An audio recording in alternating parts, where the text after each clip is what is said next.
Sir D boss ಅಂದ್ರೆ ಅವರು ದೇವರು ಸರ್. ಪ್ರೀತಿ ಹಂಚುವ ಯಜಮಾನ. ಮನುಷ್ಯನ ಪ್ರೀತಿ ಮಾಡೋದಕ್ಕಿಂತ ಪ್ರಾಣಿಗಳನ್ನ ಪ್ರೀತಿ ಮಾಡಿ ಅಂತ ಡಿ ಬಾಸ್ ತುಂಬಾ ಸರಿ ಹೇಳಕ್ ಇಷ್ಟಪಡ್ತಾರೆ. ಏನ್ ಹೇಳ್ತೀರಾ?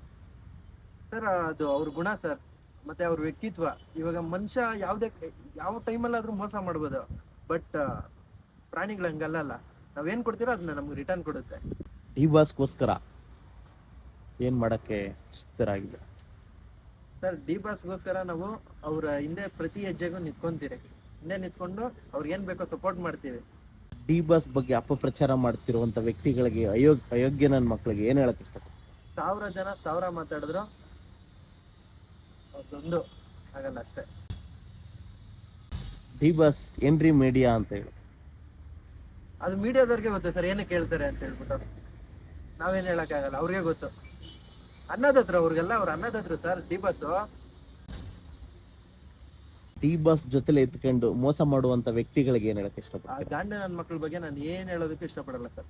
ಧನ್ವೀರ್ ಅವರು ಸಾಕಷ್ಟು ಟೈಮ್ ಹೇಳಿದ್ದಾರೆ, ನನ್ನ ಸ್ಫೂರ್ತಿ ದರ್ಶನ್ ಸರ್, ಡಿ ಬಾಸ್ ನನ್ನ ಪ್ರಾಣ ಅವ್ರಿಗೋಸ್ಕರ ಕೊಡ್ತೀನಿ ಅಂತ ಸಾಕಷ್ಟು ಸರಿ ಹೇಳಿದ್ದಾರೆ. ಜೊತೆಲಿ ಇದಾರಲ್ವಾ, ಇದ್ದಾರೆ. ಅವ್ರನ್ನ ಸ್ಫೂರ್ತಿ ತಗೊಂಡೆ ಅವ್ರ ಜೊತೆಲಿ ಇರೋದು.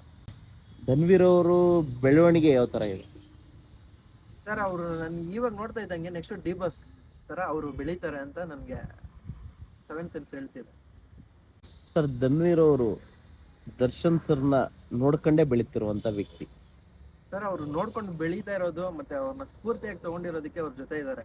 ಪ್ರೀತಿ ವಿಶ್ವಾಸ ಅಂದ್ರೆ ಏನು ಅಂತ ಅವ್ರಿಗೂ ಬೆಲೆ ಗೊತ್ತು, ಇವ್ರಿಗೂ ಬೆಲೆ ಗೊತ್ತು. ಸೊ ಅದಕ್ಕೆ ಜೊತೆಲಿದ್ದಾರೆ. ಈಗ ಸ್ವಂತ ತಮ್ಮನಿಗಿಂತ 4 ಪಟ್ಟು ಜಾಸ್ತಿ ಅಂತ ಹೇಳ್ಬೋದು ಧನ್ವೀರ್ ಅವರು. ಅವ್ರ ಜೊತೆ ನಿಂತ್ಕೊಂಡು ಏನೇ ಮಾಡಿದ್ರು ಸಪೋರ್ಟ್ ಮಾಡ್ತಾ ಇದ್ದಾರೆ. ಇವಾಗ ಕೆಲವ್ರು ಹೇಳ್ಬೋದು ದರ್ಶನ್ ಸರ್ ಕೊಲೆ ಆರೋಪಿ, ಧನ್ವೀರ್ ಅವ್ರು ಸಪೋರ್ಟ್ ಮಾಡ್ತಾ ಇದ್ದಾರೆ ಅಂತ. ಸರ್ ಇವಾಗ ನೀವೇನಾದ್ರೂ ಒಂದು ಕೊಲೆ ಮಾಡಿದ್ದೀರಾ ಅನ್ಕೊಳ್ಳಿ, ನಿಮ್ಮ ಅಣ್ಣ ನಿಮ್ಮ ತಮ್ಮ ನಿಮ್ಗೆ ಸಪೋರ್ಟ್ ಮಾಡಲ್ವಾ? ಮನೇಲಿ ಒಬ್ರು ಅನ್ನುವಂತ ಮಾತುಗಳು ಬರ್ತಿದೆ ಧನ್ವೀರ್ ಅವರು. ಅದೇ ಸರ್ ಹೇಳಿದ್ನಲ್ಲ, ತಮ್ಮನ್ ತರ ಅಂದ್ಮೇಲೆ ಮನೇಲಿ ಒಬ್ರೆ ಅವರು.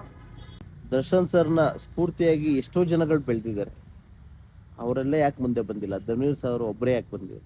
ಅವ್ರ dedication main.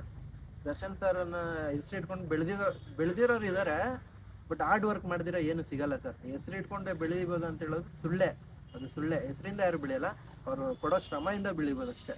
Sir Darshan sir ಬಗ್ಗೆ ಅಪಪ್ರಚಾರ ಮಾಡ್ತಿರೋದ್ರಿಂದ ಮಣೆನೂರು ಮನು ಅವರು ಒಬ್ರು. ಈಗ ಅದ್ರ ಬಗ್ಗೆ ನಾನು ಮಾತಾಡಕ್ ಇಷ್ಟಪಡಲ್ಲ. ಅಲ್ಲಿ ಏನಾಗಿದೆ, ಆ ವಾಯ್ಸ್ ರೆಕಾರ್ಡ್ ನಮ್ಗೆ ಅವ್ರ ಪಿಕ್ಚರ್ ನೋಡಿಲ್ಲ, ನೀವು ನೋಡಿಲ್ಲ, ನಾವು ನೋಡಿಲ್ಲ. ವಾಯ್ಸ್ ರೆಕಾರ್ಡ್ ಮಿಮಿಕ್ರಿ ನೀವು ಈಗಿನ ಜನರೇಷನ್ ಅಲ್ಲಿ ಯಾರು ಬೇಕಾದ್ರೂ ವಾಯ್ಸ್ ಮಾಡ್ಬೋದಲ್ವಾ? ಕ್ಷಮೆ ಕೇಳಿದಾರಲ್ಲ ಸರ್ ಮಣೆನೂರು ಮನು ಅವರು. ಅವ್ರ ದೊಡ್ಡ ಗುಣ ಅಷ್ಟೇ. ಇವಾಗ ತಪ್ಪು ಮಾಡ್ಬೋದು, ಕ್ಷಮೆ ಕೇಳಿ ಇದ್ ಮಾಡೋದು ಅವ್ರ ದೊಡ್ಡ ಗುಣ ಅಲ್ವಾ? ದರ್ಶನ್ ಸರ್ ಕ್ಷಮಿಸಿದಾರೆ ಅಂತ ಹೇಳಕ್ ಇಷ್ಟಪಡ್ತೀರಾ? ಸರ್ ದರ್ಶನ್ ಸರ್ ಅದ್ರ ಬಗ್ಗೆ ತಲೆ ಕೆಡಿಸ್ಕೊಳ್ಳಲ್ಲ ಸರ್. ನೀವು 1000 ಜನ 1000 ಮಾತಾಡ್ತಾರೆ, ಅದ್ರ ಬಗ್ಗೆನೆ ತಲೆ ಕೆಡಿಸ್ಕೊಳ್ಳಲ್ಲ. ಅವ್ರು ಮಾತಾಡಿದ್ರೆ ತಲೆ ಕೆಡಿಸ್ಕೊಂತಾರೆ ಅಂತ ನಾವ್ ಹೇಳಕ್ಕಾಗಲ್ಲ. ಕ್ಷಮೆಗೆ ಇದ್ ಮಾಡಿದ್ರು ಅಂತಾನೆ ಹೇಳಕ್ಕಾಗಲ್ಲ. ಪ್ರೀತಿಯಿಂದ ಬಂದ್ರೆ ಪ್ರೀತಿ ಕೊಡ್ತಾರೆ ಅಷ್ಟೇ. ದರ್ಶನ್ ಸರ್ ಯಾವಾಗ್ಲೇ ಆಗ್ಲಿ ಅವ್ರ ಕಾರ್ ಹೋಗ್ಬೇಕಾದ್ರೆ ಅಕ್ಕಪಕ್ಕ 108 ವೆಹಿಕಲ್ಗಳು ಬರ್ತಾ ಇರ್ತಾರೆ. ದರ್ಶನ್ ಸರ್ ನಿಲ್ಸಿ ಮಾತಾಡುವಂತದನ್ನ ಸಾಕಷ್ಟು ಟೈಮ್ ನೋಡಿದ್ವಿ. ಕೆಲವೊಂದು ಆಕ್ಟರ್ಗಳು ನಿಲ್ಸ್ತೆ ಅವ್ರ ಪಾಡಿಗೆ ಅವ್ರು ಹೋಗುವಂತದ್ದು ಮಾಡ್ತಾರಲ್ಲ. ಅವ್ರ ಗುಣ, ಇವ್ರ ಗುಣಗೂ ಅವ್ರ ಗುಣಗೂ ವ್ಯತ್ಯಾಸಗಳಿರುತ್ತಲ್ವಾ? ಧನ್ವೀರ್ ಅವ್ರನ್ನ ಸೆಕೆಂಡ್ ಡಿ ಬಾಸ್ ಅಂತ ಹೇಳಕ್ ಇಷ್ಟಪಡ್ತೀರಾ? ಸರ್ ಆ ತರ ಹೇಳೋದಕ್ಕೆ ಇಷ್ಟಪಡಲ್ಲ. ಕನ್ನಡ ಇಂಡಸ್ಟ್ರಿಗೆ, ಇಂಡಿಯನ್ ಇಂಡಸ್ಟ್ರಿಗೆ ಒಬ್ರೇ ಡಿ ಬಾಸ್, ಅದು ನಮ್ಮ ಬಾಸ್. ಒಬ್ರೇ ಶಿವಣ್ಣ, ಒಬ್ರೇ ಉಪ್ಪಿ ಸರ್ ಆಗಿರ್ಬೋದು, ಎಲ್ಲ ಒಬ್ಬೊಬ್ರೆ ಸರ್. ಅವ್ರವ್ರ ಇದನ್ನ ರೆಕಾರ್ಡ್ನ ಅವರೇ ಬ್ರೇಕ್ ಮಾಡಿದ್ದಾರೆ. ಸೆಕೆಂಡ್ ಡಿ ಬಾಸ್ ಅಂತ ಹೇಳಕ್ಕಾಗಲ್ಲ. ಧನ್ವೀರ್ ಒಂದು ಬೇರೆ ಲೆವೆಲ್ಗೆ ಹೋಗ್ತಾರೆ ಅಂತ ಹೇಳ್ಬೋದು ಅಷ್ಟೇ. ಸರ್ ಡಿ ಬಾಸ್ ಬಗ್ಗೆ ಕೊನೆಯದಾಗಿ ಏನ್ ಹೇಳಕ್ ಇಷ್ಟಪಡ್ತೀರಾ? ಸರ್ ನಮ್ ಡಿ ಬಾಸ್ ಹೇಳಿರೋದು ಒಂದೇ, ತಲೆ ಹಿಡಿಬಾರ್ದು, ತಲೆ ಹೊಡಿಬಾರ್ದು ಅಂತ. ನಾವು ಹಂಗೆ ನಡ್ಕೊಂತ ಇದ್ದೀವಿ.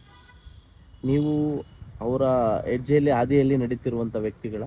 ಯಾರೇ ವ್ಯಕ್ತಿ ಆಗ್ಲಿ, ಅವ್ರು ಒಳ್ಳೆತನ ಏನಿರುತ್ತೋ ಅದನ್ನ ತಗೋಬೇಕು. ಇವಾಗ ನಮ್ಗೆ ಗೊತ್ತಾಗುತ್ತೆ ಒಳ್ಳೇದು ಯಾವ್ದು ಕೆಟ್ಟದ್ದು ಯಾವ್ದು ಅಂತ ಗೊತ್ತಾಗುತ್ತಲ್ವಾ? ಒಳ್ಳೇದೇನಿರುತ್ತೋ ಅದನ್ನ ತಗೊಂತೀವಿ, ಕೆಟ್ಟದೇನಿರುತ್ತೋ ಅದನ್ನಲ್ಲೇ ಬಿಡ್ತೀವಿ ಅಷ್ಟೇ.